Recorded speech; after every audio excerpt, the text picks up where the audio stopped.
Народ, всех приветствую. Тут завезли на Сирус изменения ДК Блада. Он теперь просто все уничтожает на своем пути. И сегодня мы с вами разберемся, что же с ним такого сделали. Погнали.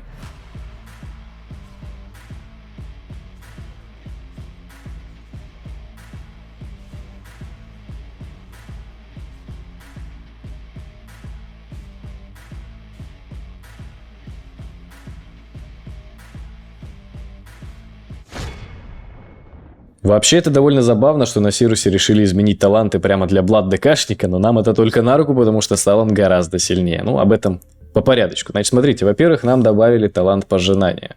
Он у нас идет, если вкачать кровавые удары в троечку, но они, в принципе, всегда выкачивались в троечку, поэтому все здесь довольно логично. А пожинание – это будет новая способность, которая заменяет нам лик смерти, по сути.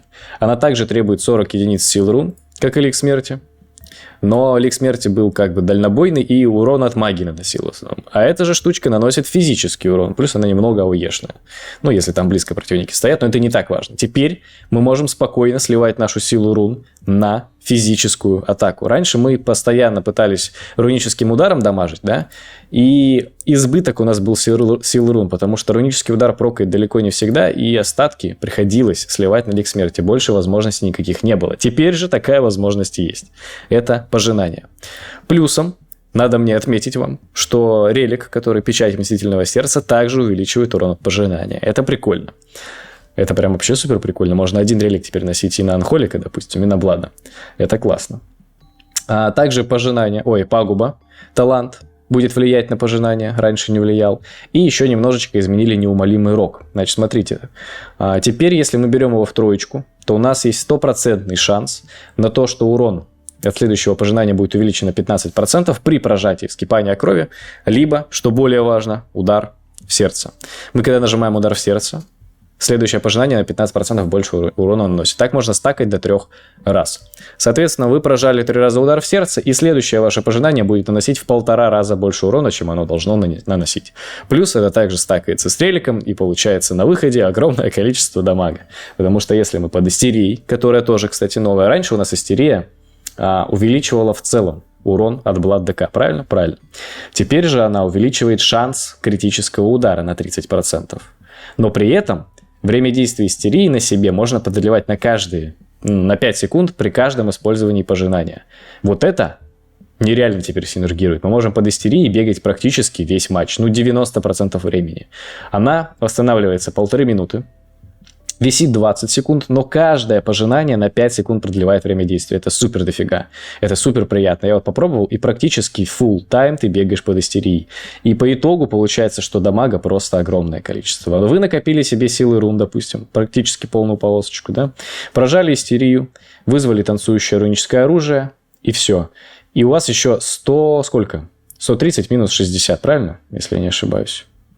Да, 130 минус 60. 70 силы рун у вас есть. Вы можете нажать, практически 2 раза пожинания. Если вы Бладельф нажимаете волшебный поток, у вас снова практически фулловая полосочка.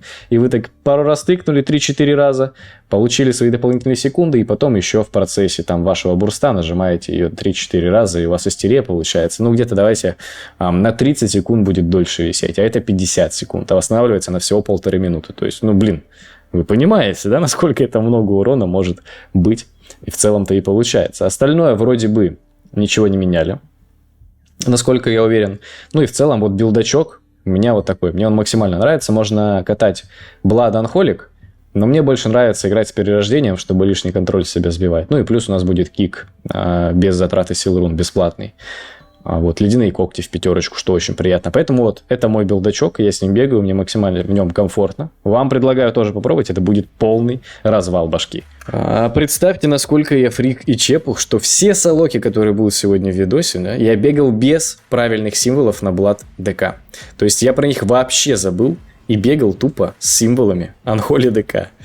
Ой, мама, видимо, ты плохо меня воспитала, что я забыл про такую очевидную вещь. Но не суть. У нас уже начинается солока, поэтому не время сомнениям. Довольно хорошо мы с Варом пробили, посмотрите, лока уже прямо на самом старте. Я начинаю бруститься, уже нажал и истерию, и танцующее руническое оружие выжил. И поэтому через удар в сердце начинаю дамажить лока. Он хорошо от нас убегает, прям по возможности. Логично, не хочет он получать по репе так просто. И вот смотрите, истерия на мне будет висеть еще целых 15 секунд. Целые 15 секунд она будет висеть, хотя я нажал ее довольно давно. И если мне сейчас не будут мешать прожимать, соответственно, пожинание новое, тогда она будет еще продлеваться. И снова 15 секунд. Как же это прикольно, блин, мне прямо нравится. И снова 15 секунд. Я вам говорю, под ней можно бегать бесконечно. Ну, практически. Практически бесконечно. Тут каким-то образом практически умер у меня уже мой лекарь. Было бы обидно на самом деле. Зубы потратил вражеский лекарь, и поэтому сейчас, в идеале, нам нужно уже дожимать этого лока. Приятно играть с варом, который понимает, что делать. А этот вар явно понимает, что делать. Он максимально кайфовый. Но игра немного подуспокоилась. Не могу я грипнуть к себе приста, чтобы сбить ему каст, потому что КД. Вообще он на самом-то деле очень грамотно держит позиционку. Смотрите, я не дотягиваюсь до него гриппом, а он свое быстрое исцеление спокойно кастует в лока. В этом-то он на самом деле молодец. Грамотно стоит, очень далеко, сложно до него добраться, и поэтому они еще держатся. Хотя это тяжело.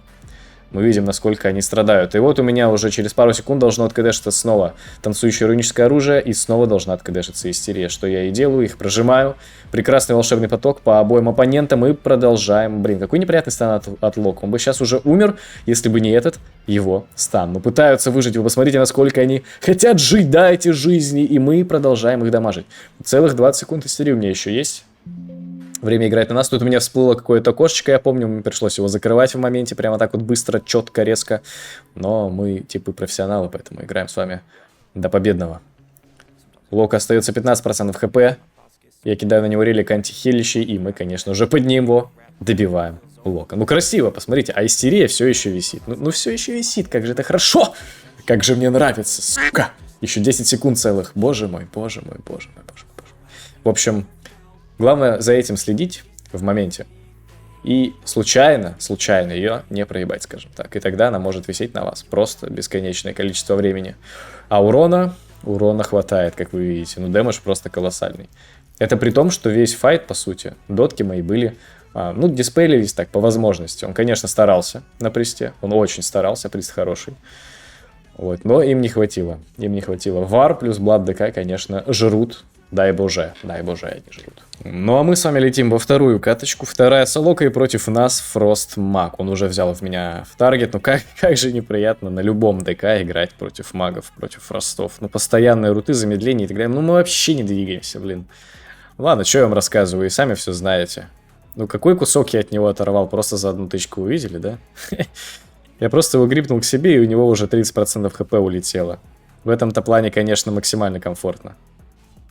Смотрите, 50% хп ему снял, и снова 50% хп ему снял. Просто друид хилит в это время. Но как в это время умирает мой Веня-шаман? Расскажите мне, пожалуйста. Он просто от соло-вара, что ли, там чуть не отъехал с пристом?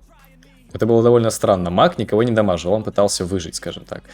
Типа, когда у тебя хпшка отлетает, ты не очень сильно печешься над нанесением урона, скажем так. В общем, в этом моменте, вот прямо сейчас я понял, что мне делать на центре больше нечего. Что-то меня тут кайтит, здесь вообще некомфортно, мне здесь не нравится, и я решил убежать отсюда. Так вот, втихаря, под дурачка, просто свалить и начать уже тогда играть по вару. Раз вар хочет играть по моему шаману, что в целом логично, допустим, да, то я просто буду бегать за ним и при этом лосать одновременно мага. Сейчас я захотел съесть вурдалака, потому что понимаю, что он скоро пропадет. Да и умрет. В общем, лишнюю хпшечку так себе поднял. Вот, и играю по вару.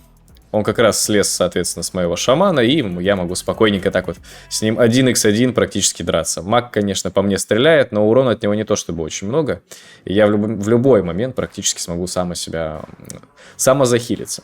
И вот идеальный момент, когда уже мой план начал действовать. Маг сам бежит к нам, потому что у него больше никаких возможностей для нанесения урона нет. Там вар куда-то ушел за пиларчик. Он довольно далеко вот сейчас. Вот я его еще к себе грипну.